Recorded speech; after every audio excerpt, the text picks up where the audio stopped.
ایک ہے نماز ہم پڑھ لیتے ہیں، آپ نے سارا پڑھ لیا، سارا تعدیل ارکان بھی کر لی، لیکن اگر آپ کا اللہ کے ساتھ ڈائریکٹ کمیونین اور ڈائریکٹ کمیونیکیشن قائم نہیں ہوا تو نماز، جس کو کہ کہا گیا کہ الصلاۃ معراج المومنین، جو قرب حضور کو حاصل ہوا معراج میں، وہ ایک بندہ مومن دنیا میں رہتے ہوئے حاصل کر سکتا ہے نماز، اگر اس کی روح جو ہے واقعتاً ہم کلام ہو رہی ہو۔ الحمدللہ رب العالمین الرحمن الرحیم مالک یوم الدین اہدنا الصراط المستقیم ایاک نعبد و اگر ہم واقعتاً ایسے کہہ رہے ہو کہ ہمیں احساس ہو کہ ہم اللہ کے حضور میں حاضر ہیں اور عرض کر رہے ہیں، سجدہ کریں تو حدیث میں آتا ہے کہ ایسے محسوس ہو کہ گویا کہ میں نے اپنا سر اللہ کے قدموں میں رکھ دیا، یہ ہے نماز۔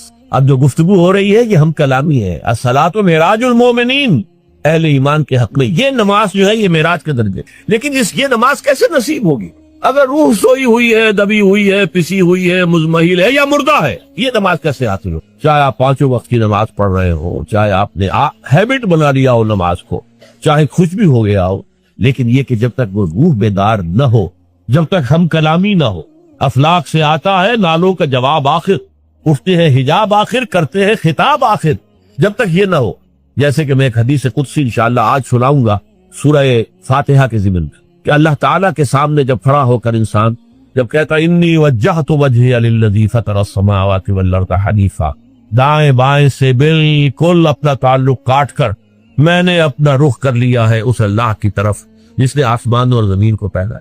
اب یہ توجہ وجہ تو اگر یہ تو ہے چہرہ تو ہم نے کر دیا خانہ کعبہ کی طرف، اندر سے ہماری روح متوجہ نہیں ہوئی، وہ سوئی پڑی، اسے پتہ ہی کچھ نہیں کہ کیا ہو رہا ہے، اس صورت میں وہ کیا ہے؟ ظاہری بات تو پوری ہو گئی، نماز کا ثواب ہو جائے گا، فرض کی ادائیگی کا ثواب مل جائے گا، لیکن وہ اصل نماز تو حاصل نہیں ہوئی۔ یہ ہے وہ بات کہ وَإِذَا سَأَلَكَ عِبَادِي عَنِّي فَإِنِّي قَرِيبٌ، اے نبی جب میرے بندوں کی روحیں بیدار کو توانا ہو جائیں، حیات تازہ سے وہ ہم کنار ہو جائیں، اور پھر وہ میرے بارے میں پوچھیں، وہ میرا تقرب حاصل کرنا چاہتا ہوں، آپ سے پوچھے تو کہیے میں قریب ہی ہوں، اجیب دعوت الداعی اذا دعان، یہ ہے وہ دعا، میں ہر پکارنے والے کی پکار، ہر دعا کرنے والے کی دعا کو سنتا ہوں، قبول کرتا ہوں، جواب دیتا ہوں جہاں کہیں بھی مجھے پکارے۔ اذا دعان، اس میں در حقیقت وہ مفہوم آ گیا ہے where and then where ever، آپ اپنے گھر میں ہو کر پکارے اللہ کو، آپ بستر پر لیٹے ہوئے پکارے اللہ،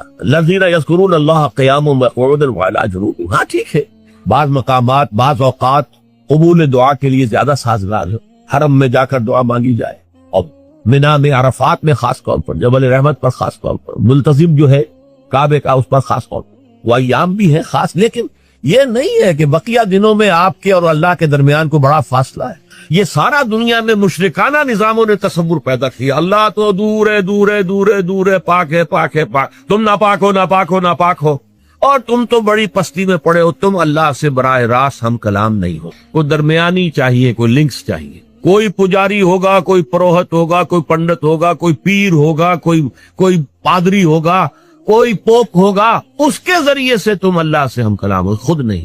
اور جب ذریعے بیچ میں آ گئے تو ان کی مٹھی گرل کرو، ان کی چاپلوسی کرو، ان کو بھی جو ہے چادریں چڑھاؤ، ان کو نذرانے پیش کرو، یہ ہے بدترین ایکسپلائٹیشن جو مذہب کے ذریعے سے نوع انسانی کی۔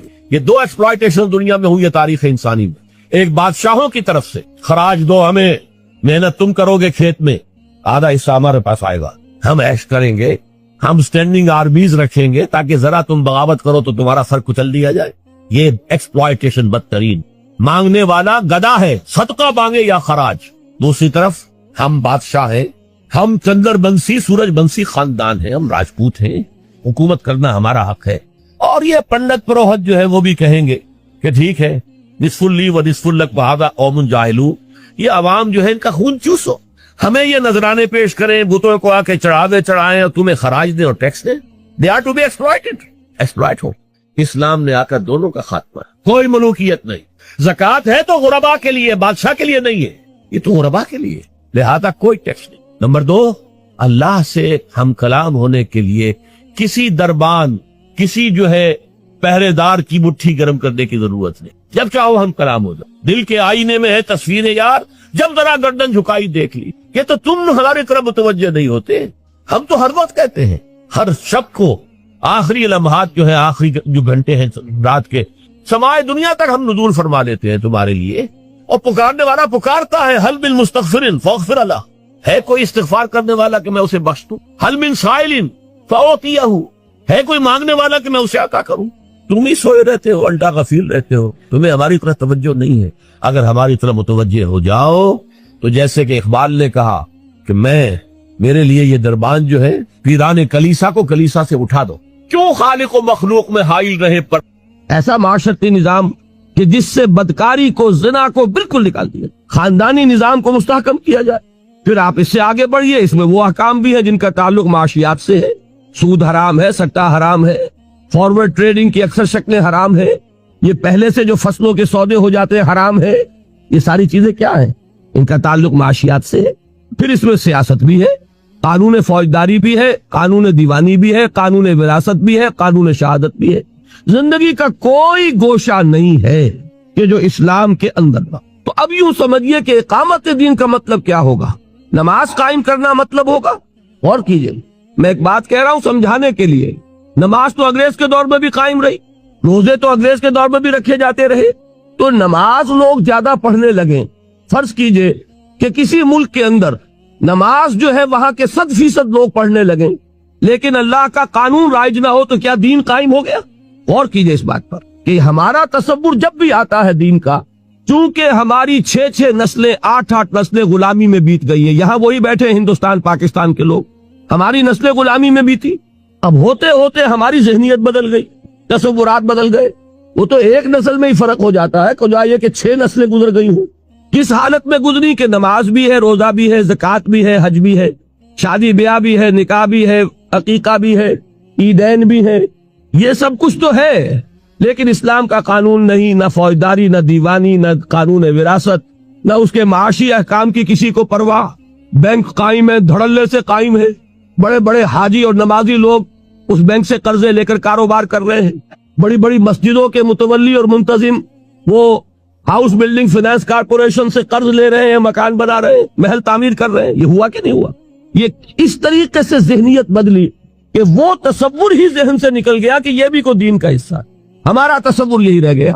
لہذا کسی شخص کے دل میں دینی جذبہ پیدا ہوتا ہے تو بڑا تیر مارے گا، نماز زیادہ پڑھنی شروع کر دے گا، ابھی پہلے فرض پڑھ رہا تھا تہجد بھی پڑھنی شروع کر دے گا، لیکن یہ خیال نہیں آئے گا کہ میرا دین صرف نماز روزے کا دین نہیں ہے، میرا دین تو مکمل زندگی کا دین ہے، میرا دین تو پامال ہے، اللہ کا دین تو مغلوب ہے، اللہ کا قانون جو ہے اس کے دھجیاں بکھر رہی ہیں، انسانوں کے بنائے ہوئے قانون چل رہے ہیں۔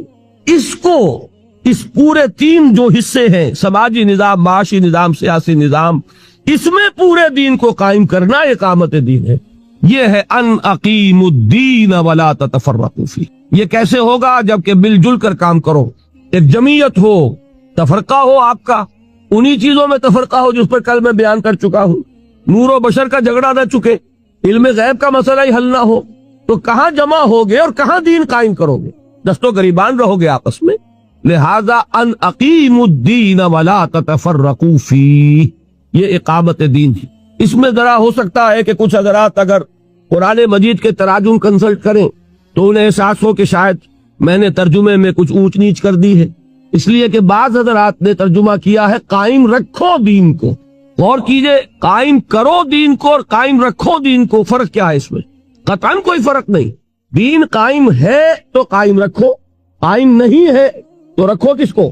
پہلے قائم کرو پھر قائم رکھو۔ سیدھی سی بات یہ ہے، خیمہ ہے، خیمہ اگر کھڑا ہے تو اسے کھڑا رکھنا ہے۔ اگر تیز آندھی آ رہی ہے تو آپ کیا کریں گے؟ کھڑا رکھنے کی کوشش کریں گے، اس کے پھوٹے خوب اچھی طرح مضبوط کریں گے، رسیوں کو دیکھ لیں گے کمزور تو نہیں، ہو سکتا ہے اس کے بانس کو پکڑ کر کھڑے رہنا پڑے، رسیوں کو پکڑ کر ایک آدمی کھڑا رہے کہ خیمہ گر نہ جائے۔ کھڑا ہے، کھڑا رکھنا ہے، گرنے نہیں دینا، اور اگر گر گیا ہے تو اس کو کھڑا کریں گے۔ اس کو یوں سمجھیے کہ اگر کوئی شخص خلافت راشدہ میں پیدا ہو جاتا تو اسے دین قائم کرنا نہیں ہے، وہ قائم تو کر گئے محمد الرسول اللہ صلی اللہ علیہ وسلم۔ وہ محنت، وہ جد و جہد، وہ کوشش، وہ قربانیاں، وہ ایثار، وہ جہاد، وہ قتال، اس کے نتیجے میں دین قائم کر گئے۔ اب قائم رکھنا ہے، کوئی فتنہ ایسا نہ آئے کہ اس کو ختم کر دے۔ کیا ہوا تھا؟ جنہوں نے زکوٰۃ کا انکار کیا وہ گویا کہ اس دین کو ختم کرنے کے در پہ تھے۔ ایک آندھی آئی اور ابو بکر صدیق سینہ سے پر ہو گئے رضی اللہ تعالیٰ عنہ۔ نئے مدعیان نبوت کھڑے ہو گئے، وہ اس خیمے کو گرانے کی کوشش تھی، محمد کی نبوت کا اعتبار ختم کرنا تھا صلی اللہ علیہ وسلم، تو اس دین کو قائم رکھنا تھا، کھڑے ہو گئے، ان کے ساتھ قتال کیا، سینکڑوں حفاظ ایک جنگ میں شہید ہوئے، جنگ یمامہ، اور یہ کس سے تھی؟ یہ نئے مدعی نبوت سے جنگ تھی۔ تو یہ کیا ہو رہا ہے؟ ابو بکر صدیق کے زمانے میں دین کو قائم رکھا جا رہا ہے کہ حضور قائم کر کے حوالے کر گئے، اب اسے قائم رکھنا ہے۔ اور اب ہم جس حال میں ہے، قائم ہے دین تو رکھے کس کو؟ اصل میں یہ ہے مغالطہ، قائم کرو اور پھر قائم رکھو، یہی ہے۔ تو نتیجے کے اعتبار سے کوئی فرق واقع نہیں۔ تو یہ ہے اقامت دین، اور یہ بات جان لیجئے کہ اقامت دین سے، وہ نماز کی میں نے جو مثال دی ہے کہ آپ ادھر سمجھنا میں نماز کی توہین کر رہا ہوں، ہر چیز اپنی جگہ پر آئے گی۔ دین کو قائم کرنے کے لیے جو تربیت درکار ہے، اس کا سب سے بڑا ستون جو ہے وہ نماز ہے، لیکن دین کو قائم کرنا اس کے تقاضے کچھ اور ہیں۔ ایک مکمل نظام زندگی کی حیثیت سے اس کو برپا کرنا، قائم کرنا، غالب کرنا۔ تیسری اصطلاح وہ ہے جو قرآن مجید میں 3 مرتبہ آئی حضور کی بعثت کے ضمن میں، هو الذی ارسل رسولہ بالہدی ودین الحق لیظہرہ علی الدین کلہ، وہی ہے اللہ جس نے بھیجا اپنے رسول کو صلی اللہ علیہ وسلم الہدی یعنی قرآن حکیم اور دین حق دے کر، تاکہ غالب کرے اسے کل کے کل دین پر۔ یہ دین کا غلبہ، اس کے کیا معنی؟ دین کے معنی لفظی طور پر ہے اطاعت۔ اطاعت کا ایک نظام ہے، جیسا کہ کل میں سمجھا چکا، اولاد والدین کی اطاعت کرے، شاگرد استاد کی اطاعت کرے، جو آپ کے چودھری ہیں، محلے کا چودھری ہے، آپ اس کا کہنا مانیے، لیکن ان تمام اطاعتوں پر اللہ کی اطاعت غالب ہو جائے۔ یہ ہے اظہار دین حق۔ جو اطاعت حق کا ہے، اللہ کی اطاعت حق ہے، اس اطاعت کو تمام اطاعتوں پر غالب کر دو، کوئی اطاعت بھی اس سے مستثنا نہ رہے۔ بات سمجھ میں آ گئی؟ لِيُظْهِرَهُ عَلَى الدِّينِ كُلِّهِ، یہ ہے 3 مرتبہ جو آیا مضمون قرآن مجید میں، سورہ صف میں، سورہ توبہ میں، سورہ فتح۔ تیسری اصطلاح کیا ہوئی؟ اظہار دین الحق علی الدین کلہ، عربی میں تو یوں بنے گی بات۔ چوتھی اصطلاح کیا ہے؟ یہ سورہ بقرہ میں بھی آیت آئی ہے اور سورہ انفال میں بھی۔ یہ دونوں صورتیں جو قرآن مجید سے کچھ واقفیت اور دلچسپی رکھتے ہیں وہ جانتے ہیں کہ یہ غزوہ بدر کے دونوں طرف ہے۔ سورہ بقرہ غزوہ بدر سے پہلے نازل ہوئی، سورہ انفال غزوہ بدر کے فوراً بعد نازل۔ سورہ بقرہ میں کیا آیت ہے؟ قاتلوہم حتی لا تکون فتنۃ ویکون الدین للہ۔ سورہ انفال میں اور شاندار الفاظ کے ساتھ وقاتلوہم حتی لا تکون فتنۃ ویکون الدین کلہ للہ، کلہ کا اضافہ ہو گیا۔ یہ دونوں جو صورتوں کا زمانہ نزول ہے وہ کون سا ہے؟ جبکہ قتال شروع ہو رہا ہے۔ پہلی جنگ کون سی ہے؟ غزوہ بدر بالفعل، اگرچہ 8 مہمیں حضور نے پہلے بھی بھیجی ہیں، تو گویا کہ جو ٹکراؤ اب شروع ہو گیا ہے، اور اب تلواریں نیام سے باہر آ گئیں۔ مکے میں تو اجازت نہیں تھی نا، مدینے میں تلواریں نیام سے باہر آ گئیں، تو فرمایا ہے مسلمانوں، اب جب کہ یہ تمہاری جد و جہد اس مرحلے میں داخل ہو گئی اور تمہاری تلواریں نیاموں سے باہر آ گئیں، دیکھنا اب یہ تلواریں نیاموں میں واپس نہ جائیں جب تک فتنہ و فساد بالکل فروغ نہ ہو جائے اور دین کل کا کل اللہ کے لیے نہ۔ فتنہ کیا ہے؟ زمین اللہ کی، اس کا صحیح کون حقدار ہے کہ اس کا حکم چلے؟ Allah. Rightful ruler of this world کون ہے؟ اللہ۔ اگر کوئی اور چلا رہا ہے اپنا قانون تو وہ کون ہے؟ باغی۔ اور جو اللہ کا وفادار ہے اس کا کیا فرض ہے؟ اس باغی کی سرکوبی، بغاوت کی سرکوبی، اور جس کا حق ہے اس کا حق اسے پہنچانا، اللہ کا حق ہے۔ لہذا قاتلوہم حتی لا تکون فتنۃ ویکون الدین کلہ للہ۔ 4 اصطلاحات ہو گئی، چاروں تقریباً ہم معنی ہیں، بات ایک ہی ہے جو کہی گئی ہے، 2 مکی صورتوں میں، مدنی صورتوں میں۔ 5ویں اصطلاح حدیث میں، وہ بھی میں سنا چکا ہوں، بعض چیزیں تو صرف یاد کر رہے ہیں ہم۔ حضور سے پوچھا گیا، ایک شخص جنگ کرتا ہے مال غنیمت کی خواہش کے تحت، ایک شخص جنگ کرتا ہے اپنی شجاعت کے اظہار کے لیے، میری تعریف ہو کہ بڑا بہادر ہے، ایک شخص جنگ کرتا ہے کسی قبائلی یا قومی حمیت و عصبیت میں، ان میں سے کون سا مجاہد فی سبیل اللہ ہے؟ آپ نے فرمایا ان میں سے کوئی مجاہد فی سبیل اللہ نہیں ہے۔ مجاہد فی سبیل اللہ صرف وہ ہے جو جنگ کرتا ہے صرف اس لیے لِتَكُونَ كَلِمَةُ اللَّهِ هِيَ الْعُلْيَا، تاکہ اللہ کی بات سب سے اونچی ہو جائے۔ علیا اعلیٰ کا مؤنث ہے، اعلیٰ سب سے بلند، علیا سب سے بلند، کلمہ چونکہ مؤنث ہے، لِتَكُونَ کلمۃ اللہ ہی العلیا، تاکہ اللہ کی بات، اللہ کا کلمہ سب سے اونچا ہو جائے۔ جیسے میں نے کل شرک میں بتایا، نہ اطاعت کی نفی کلی ہے، نہ محبت کی نفی کلی ہے۔ توحید کا تقاضا کیا ہے؟ تمام اطاعتوں پر غالب اطاعت اللہ کی، تمام محبتوں پر غالب محبت اللہ کی، تمام باتوں پر غالب بات اللہ کی۔ بس یہ اگر ہو گیا تو گویا اللہ کا دین قائم ہو گیا، گویا کہ اللہ بڑا ہو گیا، اللہ کی بڑائی نافذ ہو گئی، گویا کہ کل دین اللہ ہی کے لیے ہو گیا، گویا کہ اللہ کی بات سب سے اونچی ہو گئی۔ کہنے کے 5 انداز ہیں، لیکن یہ کہ اصل بات کیا ہے وہ ایک۔ اب سنیے انجیل میں، آخر یہ جب انجیل والوں کے اوپر بھی یہ بات لازم کی گئی تھی، سورہ شورا